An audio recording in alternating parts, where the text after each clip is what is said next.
Setan Merah sedang mencari bek kiri setelah cedera Luke Shaw yang meninggalkan lubang menganga di barisan pertahanan mereka.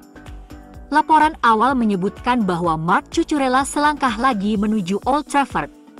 Namun komplikasi muncul setelah Cucurella dimainkan Chelsea, membuatnya tidak memenuhi syarat untuk bermain untuk klub ketiga musim ini jika ia dipinjamkan dan kemudian dikembalikan. MU pun segera beralih ke Sergio Reguilon. Pemain Spanyol berusia 26 tahun, yang menghabiskan musim lalu dengan status pinjaman di Atletico Madrid, masuk dalam radar United sebagai solusi potensial untuk masalah bek kiri mereka. Manchester United pun berhasil mendapatkan jasa Reguilon dengan status pinjaman. Sebagaimana dikonfirmasi oleh Fabrizio Romano. Dengan adanya kesepakatan lisan dan tes medis yang dilaporkan sedang berlangsung, kesepakatan tersebut tampaknya sudah terselesaikan. Menariknya, perjanjian tersebut mencakup klausul yang memungkinkan potensi penghentian kesepakatan pinjaman pada bulan Januari, menawarkan fleksibilitas bagi kedua klub. Seiring bergulirnya musim baru Premier League, semua mata akan tertuju pada Reguilon untuk melihat apakah ia dapat bangkit dan memantapkan posisinya di starting 11, memanfaatkan ketidakhadiran Shaw. Dia kemungkinan besar masuk skuad untuk menghadapi Arsenal. Fiorentina dan Manchester United terlibat dalam negosiasi alot dan mencoba menemukan formula untuk menyelesaikan transfer Sofyan Amrabat. Sejumlah sumber Italia menyatakan dengan sangat yakin bahwa sang gelandang akan menjadi pemain baru untuk Manchester United. Mereka tidak memiliki rincian kesepakatan pada saat ini, namun disebutkan bahwa pemeriksaan medis untuk Amrabat telah dijadwalkan pada hari Jumat. Ini jelas penting mengingat jendelanya akan ditutup pada pukul 11 malam besok. Fulham muncul sebagai pesaing dan telah mengajukan tawaran senilai hampir 30 juta euro untuk Amrabat, tetapi sang pemain menaruh hati pada Manchester United. Sebuah laporan dari Fabrizio Romano memunculkan kekhawatiran bahwa MU tidak mampu mendapatkan Amrabat. Menurut Telegraph, klub Serie A tersebut siap meminjamkan pemain internasional Maroko itu ke Setan Merah, selama mereka menyertakan kewajiban untuk membeli dalam kemungkinan kesepakatan apapun.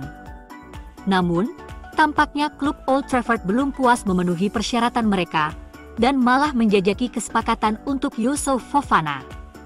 MU mendekati AS Monaco untuk meminta kesepakatan pinjaman dengan klausul MU tidak wajib untuk membeli gelandang bertahan internasional Prancis. Inter Milan juga tertarik dengan kesepakatan serupa, namun Monaco menolak kedua pendekatan tersebut karena mereka tidak ingin membiarkan pemain berusia 24 tahun itu pergi dengan status pinjaman. Sekarang, tutup Romano, Manchester United dan Fiorentina akan mengadakan putaran baru pembicaraan mengenai kesepakatan Amrabat dalam beberapa jam ke depan. Menurut media berbasis di Florence, Viola News, United akan melakukan upaya baru dan memberikan tawaran baru kepada La Viola. Kontrak pinjaman dengan klausul pembelian. Fiorentina sendiri ingin memasukkan kewajiban otomatis setelah mencapai kondisi tertentu. Mari kita lihat di hari terakhir bursa ini, apakah MU sukses mendapatkan target utama mereka. Ketertarikan Bayern Munich pada gelandang andalan Fulham, Palhinha, bisa mempengaruhi Manchester United. Hal itu telah mendorong Fulham untuk bertindak dengan batas waktu transfer yang semakin dekat.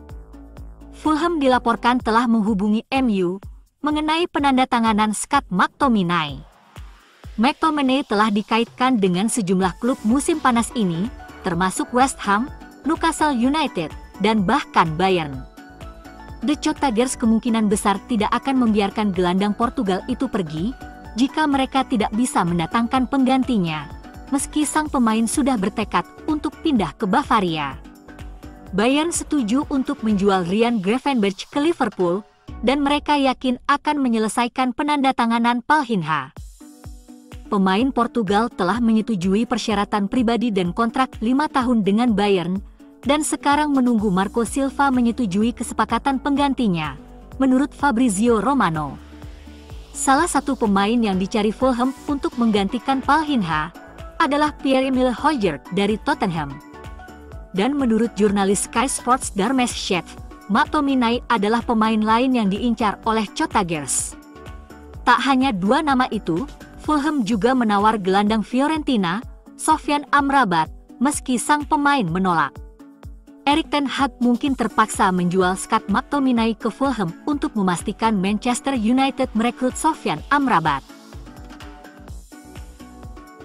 CEO Inter Milan, Beppe Marotta, mengonfirmasi bahwa mereka sedang mencari seorang gelandang, dengan laporan bahwa opsinya termasuk Donny van de Beek, Davy Klaassen dan Youssouf Fofana.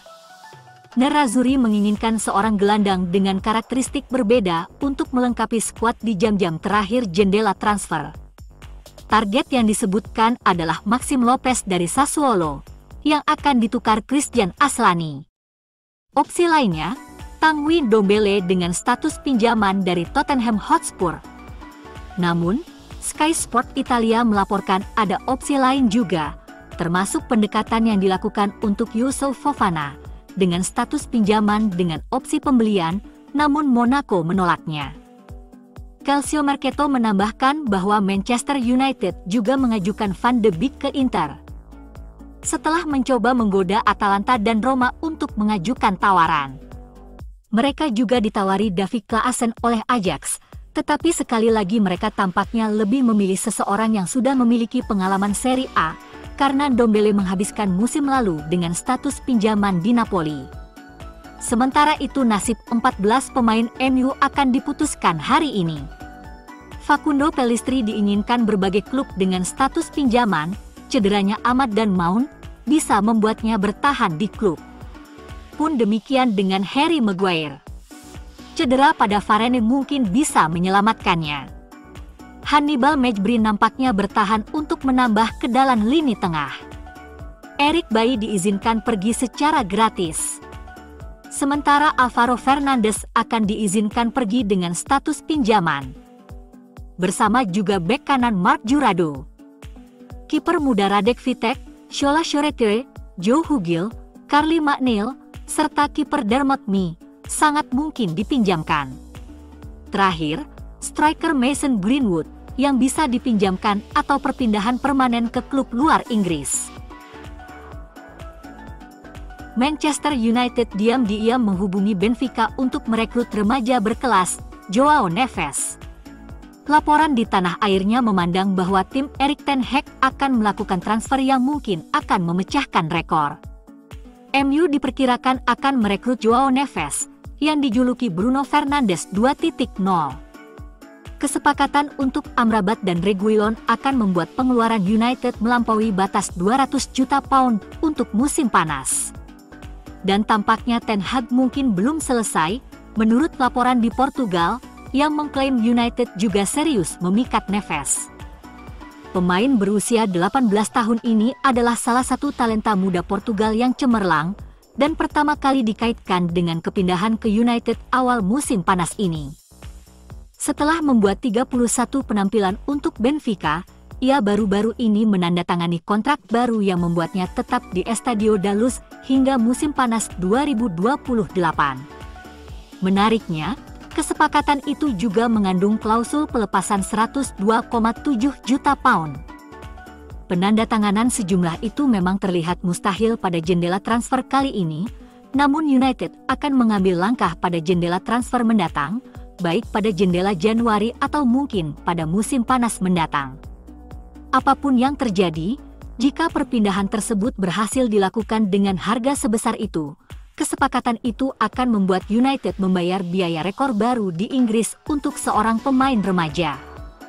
Pada musim panas ini, rekor tersebut terlampaui oleh Chelsea dengan paket 58 juta pound yang disepakati dengan Southampton untuk Romeo Lavia.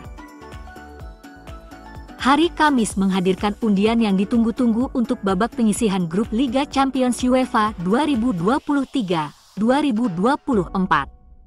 Manchester United akan bermain di grup A bersama Bayern Munich, Galatasaray serta FC Copenhagen.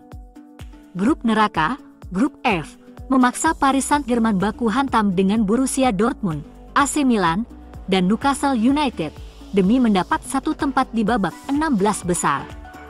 Juara bertahan Manchester City akan sangat diunggulkan untuk mencapai babak sistem gugur. Mereka diundi 3 lawan mudah, yakni RB Leipzig, Red Star Belgrade dan Young Boys di grup G. Real Madrid mendapat grup yang cukup lunak dengan hanya melawan Napoli, Braga dan Union Berlin.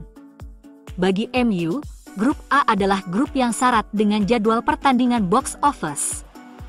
Striker Bayern Munich, Harry Kane, akan kembali ke Inggris untuk menghadapi Manchester United, klub yang sudah lama dikaitkan dengan mantan striker Tottenham tersebut. Tentu saja, United malah memilih untuk mengontrak pemain muda Atalanta, Rasmus Højlund. Pemain internasional Denmark itu akan mendapat kesempatan menghadapi klub pertamanya, FC Copenhagen. Juara Turki, Galatasaray, melengkapi grup dan dengan talenta menyerang Mauro Icardi, Dries Mertens dan Wilfried Zaha di skuad mereka akan menjadi tim luar yang berbahaya untuk diperhatikan. United tentu akan mewaspadai Copenhagen dan Galatasaray. Setan Merah pernah mengalami kekalahan di fase grup melawan kedua tim di masa lalu. Namun grup ini berisi tentang glamornya Bayern versus United, ulangan final 1999, dan tentang Kane versus Højlund, pelatih Thomas Tuchel versus Erik ten Hag, dan pembaruan persaingan besar Eropa yang telah terhenti sejak Bayern menyingkirkan United asuhan David Moyes di perempat final 2013-2014.